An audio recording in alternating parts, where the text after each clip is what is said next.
Hello friends, आज हम करने जा रहे हैं क्लास 11 बुक कीपिंग अकाउंटेंसी का चैप्टर नंबर 3 जनरल। उसका लास्ट प्रैक्टिकल क्वेश्चन है 10। तो आज हम उसको सॉल्व करके बताएंगे। तो चलिए स्टार्ट करते हैं। यहाँ पे देखिए मैंने फॉर्मेट बकायदा बना चुके हैं। आपको एग्जाम में सॉल्व करके सोल्यूशन करके लिखना है और इन द बुक्स ऑफ जिसका भी नाम दिया हो क्वेश्चन में हरभजन एंड कंपनी का नाम दिया है वो नाम लिखेंगे इन द बुक्स ऑफ करके और फिर लिखेंगे नीचे जनरल एंट्री। इसका फॉर्मेट बनेगा date, particulars, LF, debit amount rupees में और क्रेडिट अमाउंट। फर्स्ट ट्रांजेक्शन में दिया हुआ है, स्टार्टिंग में दिया है cash in hand 35 rupees, cash at bank 25,000, furniture 1,50,000, laptop 1 lakh, debtors दिए संगीता 40,000 के और वीरू दिए 30,000 के। ठीक है, और आपके जो लाइबिलिटीज में क्रेडिटर्स आएंगे गणेश 10,000, गरिमा 40,000, बैंक लोन 50,000। ठीक है, तो सबसे पहले हम स्टार्ट करते हैं। तो स्टार्ट करने के लिए यहाँ पे सबसे पहले हम लिख देंगे ईयर। तो मेरी जो बुक से थोड़ी पुरानी है लेकिन वही ट्रांजेक्शन है जो अभी की बुक में है। तो सबसे पहले 2019 आप यहाँ पे ईयर लिखेंगे, उसके बाद यहाँ पे लिखेंगे कौन सा मंथ है। तो अप्रैल 1। सबसे पहले आपकी जो ऑर्गेनाइजेशन है या कंपनी बिजनेस उसमें आप क्या लगा रहे हैं, उसमें है सबसे पहले कैश, कैश अकाउंट डेबिट कितना दिया हुआ है 35,000 का। फिर है आपका बैंक अकाउंट डेबिट 25,000, फर्नीचर लाए हैं, furniture account debit 1,50,000। Then laptop है 1 लाख का। उसके बाद लास्ट दिया है डेप्टर्स। डेप्टर्स आपके 2 दिए हुए हैं। ठीक है, तो यहाँ पे मैं यहाँ पे नाम लिख दे रही हूँ। एक तो संगीता है, संगीता का अमाउंट कितना दिया 40,000 प्लस वीरू का अमाउंट, तो कितना आ जाएगा 30 प्लस 40 इक्वल टू इज 70,000। ठीक है, यहां तक क्लियर है। उसके बाद क्रेडिटर्स में हमको क्या दिया हुआ है, ये देखिए क्रेडिटर्स में हमको दिया हुआ है गणेश। तो पहले आ जाएगा यहाँ पे टू गणेश। तो आप चाहे तो लिख सकते हैं 2 क्रेडिटर्स प्लस गणेश का अमाउंट और गरिमा का अमाउंट। तो मैंने यहाँ पे अब लिख दिया है, तो मैं लिख दे रही हूं गणेश अकाउंट अलग से 10,000 to Garima account 40,000 to bank loan. Bank loan क्या होती है, आपकी लाइबिलिटीज होती है और लाइबिलिटीज हमेशा कहाँ लिखते हैं, क्रेडिट में। तो बैंक लोन कितना दिया हुआ है 50,000 का। अब आपको क्या करना है कि टोटल आपकी जो कैपिटल कैसे आएगी, कैपिटल कैसे निकालते हैं मैंने पहले भी आपको वीडियो में बताया है। Assets minus liabilities equal two is capital. तो हमारी जो कैपिटल है वो कितने की आई 2,80,000 की। कैसे आएगी, आपको डेबिट साइड का टोटल करना है, माइनस करना है ये वाले अमाउंट जो क्रेडिटर है और बैंक लोन का। ठीक है, मैं यहाँ पे बीच में लिख देती हूँ आपको, आपका total assets minus liabilities equal two is capital. ये इसका फॉर्मूला होता है। ठीक है, दूसरी चीज आपको हमेशा नरेशन लिखना कंपलसरी है, नरेशन जरूर लिखना है, नहीं लिखेंगे मार्क्स कट जाएंगे। तो नरेशन क्या हो जाएगा, आप इतना सारा चीजें भी लिख सकते हैं और आप सिंपल सा भी लिख सकते हैं, बीइंग बिजनेस स्टार्टेड। ठीक है, अप्रैल 1 के लिए जो ट्रांजेक्शन दिया वो दिया है purchase goods from Ajay Kumar worth rupees 2,50,000 at 10% trade discount and at the rate 18% GST निकालना है and paid 1/4 amount in cash. देखिए 1/4 अमाउंट उसने कैश में पेमेंट कर दिया है, यानी कि 3/4 उसने पेमेंट नहीं किया। तो सबसे पहले इसका मैं वर्किंग नोट बता रही हूँ, उसके बाद हम इसकी एंट्री करेंगे। तो वर्किंग नोट करने के लिए आप हमेशा एग्जाम में या नोटबुक में आप सबसे पहले यहाँ पे लिखेंगे वर्किंग नोट।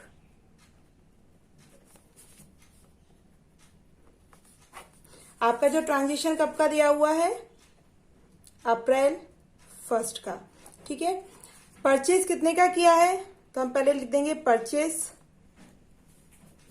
जो दिया है वो कितना है 2,50,000 50,000। आपको क्या दिया, 10% का डिस्काउंट है ना, तो हम यहीं पे निकाल लेते हैं। आपको जो 10% का ट्रेड डिस्काउंट कैसे निकलेगा, 2,50,000 का 10% कितना होगा, 25,000। ठीक है, 2,50,000 का 10% होता है 2 लाख। ठीक है, 2,50,000 का 10% क्या होगा, 25 लाख। अब हम 25,000 को माइनस करेंगे तो हमारा फाइनल अमाउंट कितना आ जाएगा, 2,25,000। ठीक है, हमारा जो आगे का कैलकुलेशन होगा वो इस अमाउंट पे होगा ट्रेड डिस्काउंट निकालने के बाद। अब इसमें क्या दिया हुआ, जीएसटी दी है, कितने परसेंट की दी है, 18% की दी है। जीएसटी कितना दिया है, 18%। मैंने पहले भी वीडियो में बताया है, जो भी आपको जीएसटी का परसेंटेज दिया जाएगा उसका हाफ आपको कर देना है, यानी कि 18 का क्या हो जाएगा, 9%। 9%। ठीक है, तो हम सबसे पहले निकालेंगे सीजीएसटी। सीजीएसटी यानी कि सेंट्रल गवर्नमेंट को कितना दिया जाएगा, तो ये 2,25,000 का 9% निकालेंगे हम। ठीक है, तो 9% 2,25,000 का अपने को पड़ेगा 20,250, यानी कि 20,250 का आपको आएगा। सेकंड एसजीएसटी सेम निकलेगा, ये स्टेट गवर्नमेंट के लिए 2,25,000 का 9%, तो सेम आ जाएगा 20,250। ठीक है, यहां तक क्लियर है। अब ये वाला अमाउंट देन जो आपने जो जीएसटी निकाली, इनका हम क्या करेंगे, टोटल। तो ये वाला अमाउंट, ये अमाउंट जो आपका जीएसटी का है, तो इनका टोटल करने में कितना अमाउंट आ रहा है, 2,65,500। ठीक है, यहां तक क्लियर है अच्छे से। इसके बाद क्वेश्चन में देखो क्या बोल रहे हैं, क्वेश्चन में कह रहे हैं कि 1/4 अमाउंट तो उन्होंने क्या कर दिया, कैश में पेमेंट कर दिया। तो यहाँ पे क्या जाएगा, आपका जो कैश पेमेंट है उसने कितने में कर दिया, 1/4। तो 1/4 किसका निकलेगा, 265,500 का 1/4। ये देखिए इस अमाउंट का। ठीक है, 1/4 कितना आ जाएगा आपका, 66,375। ये आपका आ जाएगा 1/4 उन्होंने कैश में पेमेंट किया। यानी कि जो पेमेंट नहीं किया है तो क्या आ जाएगा, 2,65,500। इसका कितना पेमेंट नहीं किया होगा, यानी कि 3/4 पेमेंट नहीं किया होगा। तो अपन कैसे निकालेंगे, 2,65,500 इंटू 3/4। तो हमारा आंसर कितना आ जाएगा, 1,99,125। ये हमारा आ जाएगा फाइनल अमाउंट। ठीक है, यानी कि बहुत सिंपल है, कुछ नहीं करना। एक बार और वर्किंग नोट समझ लेते हैं। परचेज किया हमने 2,50,000 के गुड्स, लेकिन उस पर 10% का ट्रेड डिस्काउंट दिया, क्योंकि जो ट्रेड डिस्काउंट है उसकी एंट्री नहीं होती है ट्रांजेक्शन्स की। तो हमने यहाँ पे 10% का ट्रेड डिस्काउंट निकाला, 25,000 माइनस किया, तो हमारा फाइनल अमाउंट आया 2,25,000। ठीक है, उस पर जीएसटी दिए 18% की। हमेशा जो भी आपको जीएसटी का रेट दिया जाएगा क्वेश्चन में, उसका हाफ कर दो, तो 99% के दोनों अमाउंट परसेंटेज आ गए। सबसे पहले हम निकालेंगे सीजीएसटी। तो सीजीएसटी हमारा निकलेगा इस वाले अमाउंट पे, 2,50,000 पे नहीं निकालना, बच्चे निकाल देते हो, क्वेश्चन का आंसर आपका रॉन्ग हो जाता है, पूरी मेहनत खराब हो जाती है। तो हमारा निकलेगा 2,25,000 का 9%, तो आंसर आ जाएगा 20,250। ठीक है, ये बोथ आर सेम, हमारे जो दोनों परसेंटेज सेम है तो आंसर भी सेम ही आएगा। तो दिस वन, इन तीनों का अमाउंट हमें टोटल करने पे हमारे पास क्या आ रहा है, 2,65,500 का फाइनल अमाउंट आ रहा है। ठीक है, उसके बाद बोल रहे हैं कि जो मिस्टर हैं उन्होंने क्या कैश पेमेंट दे दिया 1/4, यानी कि हमारे पास 2,65,500 में से 1/4 तो इमीडिएटली उन्होंने कैश पेमेंट कर दिया। तो 1/4 हमारा कितना आ जाएगा, 66,375। बचा हुआ 3/4 यानी कि उन्होंने पेमेंट नहीं किया है। तो 2,65,500 का 3/4 कितना आ जाएगा, 1,99,125। ये जो अभी पेमेंट नहीं हुआ है। तो चलिए अब इसकी एंट्री करते हैं। इसलिए हमारी एंट्री में हम क्या कर रहे हैं, सबसे पहले हम कर रहे हैं परचेज। तो हम लिख देंगे परचेज अकाउंट डेबिट, है ना। अभी कितने का किया था अपन ने, 2,25,000। ठीक है, मैंने वर्किंग नोट में अच्छे से आपको क्लियर किया है। हम परचेज कर रहे हैं, जीएसटी दिया तो यहाँ पे लिखेंगे इनपुट। ठीक है, जब भी परचेज होगा और जीएसटी होगा तो इनपुट आएगा। Input CGST account debit, amount कितना निकाला था, 20,250। उसके बाद आ जाएगा आपका input S GST same amount आ जाएगा 20,250। ठीक है, आपके पास टू कैश कितना पेमेंट कर दिया, तो उसने 1/4 उसने पेमेंट किया था, तो 1/4 का अमाउंट हमने कितना कैलकुलेट किया था, क्रेडिट साइड में आ जाएगा 6,6,375। ठीक है, यहां पर क्लियर है। उसके बाद अजय कुमार है, तो मिस्टर अजय कुमार कितना पेमेंट नहीं कर रहे हैं, है ना, तो अजय कुमार ने क्या किया है, आपका 1/4 तो पेमेंट कर दिया है, लेकिन 3/4 पेमेंट नहीं किया है, तो 3/4 का अमाउंट कितना आ जाएगा हमारा 1,99,125। ये हमारा आ जाएगा फाइनल अमाउंट। नरेशन लिखना कंपलसरी है। नरेशन हम लिख देंगे being goods purchased from Ajay Kumar at the rate 10% trade discount and 18% GST paid 1/4 amount in cash। क्या किया था उन्होंने, 1/4 पेमेंट कर दिया, इसलिए हम यहाँ पे नरेशन इस तरीके से बनाएंगे। अगला देखते हैं। अगला ट्रांजेक्शन अप्रैल 5 के लिए, purchase share of Infosys company ₹50,000 and 500 paid as brokerage by demat account. तो सिंपल है, हमने इन्फोसिस कंपनी की क्या लिए हैं, शेयर परचेज करें और 500 के ब्रोकरेज भी पेमेंट किया है, तो हमारी एंट्री क्या हो जाएगी, इन्फोसिस कंपनी के शेयर परचेज करें। ठीक है, तो चलिए एंट्री बनाते हैं। तो सबसे पहले हम लिख देंगे अप्रैल 5 के लिए है, तो हमने क्या किए हैं, सबसे पहले इन्वेस्टमेंट किया है, किसमें किया है, शेयर में, तो इन्वेस्टमेंट इन शेयर ऑफ कौन सी कंपनी के शेयर परचेज किए, इन्फोसिस के, इन्फोसिस कंपनी अकाउंट डेबिट। कितने के परचेज किए हैं, देखिए 50,000 के, तो हम यहां लिख देंगे 50,000। उसके बाद सेकंड है, हमने कितने का ब्रोकरेज भी दिया है, तो यहां पे लिख देंगे ब्रोकरेज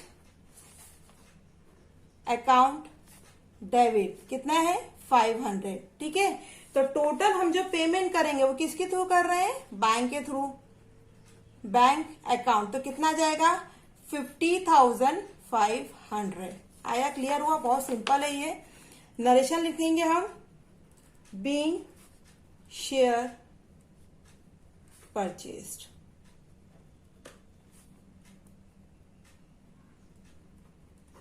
ठीक है, अगला दिया है ट्रांजेक्शंस 8 के लिए, क्या कह रहे हैं, sold goods to Rajvarth ₹90,000 at 10% trade discount and 1/3 amount received by cash and 5% cash discount is allowed. ठीक है, तो यहाँ पे क्या हुआ, सोल्ड किए हैं किसको, मिस्टर राज को हमने क्या किए, गुड्स सोल्ड किए हैं 90,000 के, और उस पे क्या दिया है, 10% का ट्रेड डिस्काउंट भी दिया है, और 1/3 अमाउंट रिसीव्ड हुआ है कैश, और 5% का कैश डिस्काउंट अपन ने अलाउ किया है, क्योंकि उन्होंने कैश में पेमेंट किया है। तो सबसे पहले हम इसकी वर्किंग नोट कर लेते हैं। तो वर्किंग नोट डालने के लिए हम सबसे पहले लिख देंगे 8 के लिए वर्किंग नोट है।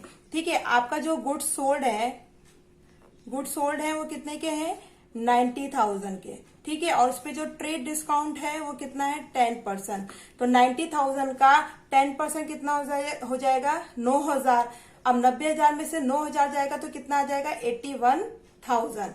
ठीक है, ये हमारा है फाइनल अमाउंट। ये क्या है हमारा फाइनल अमाउंट। अब इस पे जो भी ट्रांजेक्शन होंगे वो किस पे होंगे, 81,000 पे। ठीक है, तो क्वेश्चन में क्या लिखा हुआ देखिए, ये ट्रेड डिस्काउंट हो गया, उसके बाद बोल रहा है 1/3 अमाउंट रिसीव्ड कैश, तो 81,000 का हमको 1/3 अमाउंट रिसीव्ड हुआ है, तो कितना आ जाएगा, 1/3 कितना आ जाएगा, 81,000 डिवाइडेड बाय 3, तो आ जाएगा आपका 27,000। ठीक है, इस 27 पे क्या कह रहे हैं, जब उन्होंने कैश में पेमेंट कर दिया तो उन्होंने 5% का कैश डिस्काउंट भी दे दिया, तो 5% का कैश डिस्काउंट आ जाएगा, तो हम 27,000 डिवाइड इंटू 5 डिवाइडेड बाय 100, तो कितना आ जाएगा 1350। ये हमारा क्या आ जाएगा, कैश डिस्काउंट। ठीक है, यानी कि सामने वाले ने 27,000 हमको कैश में पेमेंट किए थे, हमने उसको 1350 का डिस्काउंट दे दिया, तो वो फाइनल अमाउंट कितना पेमेंट करेगा, तो हम माइनस कर देंगे तो हमारा आंसर आ जाएगा 25,650। ठीक है, मैं यहाँ माइनस का निशान बना देती हूँ जिससे आपको आसानी से समझ में आ जाए। आया, क्लियर हुआ? ठीक है, अब यानी कि 25,650 उसने पेमेंट कर दिया है, बचा हुआ 1/3 तो कैश पेमेंट किया, यानी कि 81,000 का 2/3 कितना आ जाएगा, 2/3 आ जाएगा हमारा 54,000, जो उसने अभी तक पेमेंट नहीं किया, ये अभी हमको मिलना बाकी है। ठीक है, वो अभी हमको पेमेंट करेंगे। कौन करेंगे? मिस्टर राज। आया यहाँ तक? वर्किंग नोट क्लियर हुआ? 90,000 के गुड्स सोल्ड किए थे, ट्रेड डिस्काउंट 10% था, तो 90,000 का 10% होता है 9,000। 90,000 माइनस 9,000 इक्वल टू इज 81,000। ये 81,000 हमारा फाइनल अमाउंट है, इस पे ही हम कैलकुलेशन करेंगे। 81,000 पे मिस्टर राज ने 1/3 कैश में पेमेंट कर दिया, यानी कि 27,000 उन्होंने पेमेंट किए, 27,000 उन्होंने कैश में पेमेंट किया, तो हमने 5% का कैश डिस्काउंट दिया, तो 27,000 का 5% हो गया 1350, यानी कि अब हमने वो 1350 तो हमने डिस्काउंट दे दिया, तो 27,000 में से 1350 लेस करेंगे तो फाइनल अमाउंट कितना पेमेंट हमको मिला, 25,650। राइट, क्लियर है? 1/3 तो हमने पेमेंट किया था, उसने मिस्टर राज ने कैश में पेमेंट कर दिया था, तो बचा हुआ 2/3 उन्होंने अभी हमको पेमेंट नहीं किया है, तो 81,000 का 2/3 अमाउंट होता है 54,000। क्लियर है? तो हम इसकी एंट्री बनाते हैं फटाफट से, और हमारा पूरा कैलकुलेशन तो हो चुका है। तो यहाँ पे हमारा जो सबसे पहले हम लिख देंगे अप्रैल 8। ठीक है, 8 के लिए ट्रांजेक्शन है, तो एंट्री बनेगी मिस्टर राज अकाउंट डेबिट। देखिए मिस्टर राज ने कितना नहीं दिया है, मैंने यहाँ पे लिखा हुआ है ना, ये देखिए क्लियर है, 54,000 पेमेंट नहीं किया है, तो यहाँ पे आ जाएगा 54,000। ठीक है, कैश अकाउंट डेबिट, कितना कैश में आ गया था, ये देखिए इतना अमाउंट कैश में हमको मिला है, तो आ जाएगा 25,650। एग्जाम में हमेशा पहले वर्किंग नोट करना, उसके बाद आप एंट्री बनाइए, तो उसमें आसानी हो जाएगी। डिस्काउंट कितने का उसको दिया गया था, डिस्काउंट कितना अलाउड हुआ है मिस्टर राज को, कितना हमने निकाला था, 1350, तो यहां लिख देंगे 1350। टू सेल कितने की करी थी हमने, सेल अकाउंट कितने का किया था, 81,000 का, है ना, तो हम यहां लिख देंगे 81,000। क्लियर है? बिल्कुल सिंपल है, आप वर्किंग नोट एक बार कर लेंगे तो आपको आसानी हो जाएगी। नरेशन क्या हो जाएगा हमारा, बीइंग गुड्स सोल्ड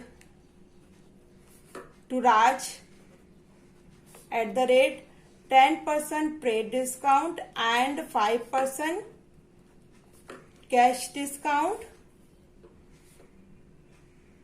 रिसीव्ड हुआ है, और अपन ने क्या दिया था, उन्होंने 1/3 अमाउंट इन कैश में पेमेंट किए थे। आया यहां तक अच्छे से क्लियर हो गया है? तो अगला ट्रांजेक्शन देखते हैं। अगला ट्रांजेक्शन दिया है 12 के लिए, paid house rent of proprietors ₹9,000 and office rent ₹5,000। तो सिंपल है। अच्छा, paid house rent of proprietor, ठीक है, तो ये क्या हो जाता है, ड्राइंग हो जाता है। जब हम अपने पर्सनल यूज के लिए अपने बिजनेस से कुछ पेमेंट करते हैं तो वो क्या कहलाता है, ड्राइंग। तो सबसे पहले हम यहाँ पे लिख लेते हैं, डेट हमारी है अप्रैल, तो सबसे पहले हम क्या कर रहे हैं, paid house rent for proprietor, तो ये क्या आ जाएगा आपका ड्राइंग अकाउंट, यहां आ जाएगा ड्राइंग अकाउंट डेबिट, कितना है 9,000 का।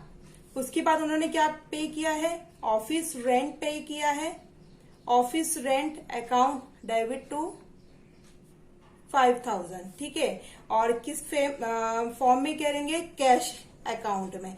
तो टोटल कितना आ जाएगा, 5,000 प्लस 9,000 इक्वल टू इज 14,000, 14,000, ठीक है। तो नरेशन हमारा क्या आ जाएगा, बीइंग, मैं यहां सिंपल सा लिख ले रही हूं, being office rent and house rent paid, ठीक है।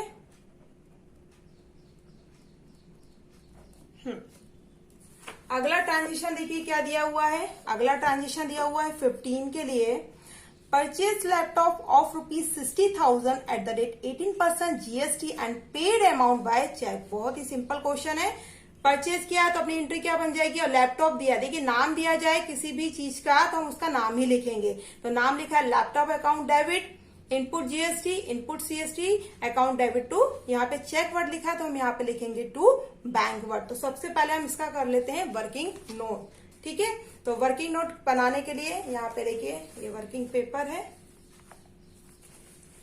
तीसरा क्या दिया हुआ है आपका, ट्रांजेक्शन नंबर 20 के लिए 15 के लिए है ये। हमने लैपटॉप कितने का परचेज किया है, 60,000 का, ठीक है। आप पे इस पे GST कितनी दी हुई है, 18% की। तो मैंने जस्ट आपको पहले भी बताया है कि जो भी GST दिया जाएगा उसका हाफ हाफ कर देना है। तो सबसे पहले हमारा CGST हम क्या निकालेंगे, 60,000 का 9%, ठीक है।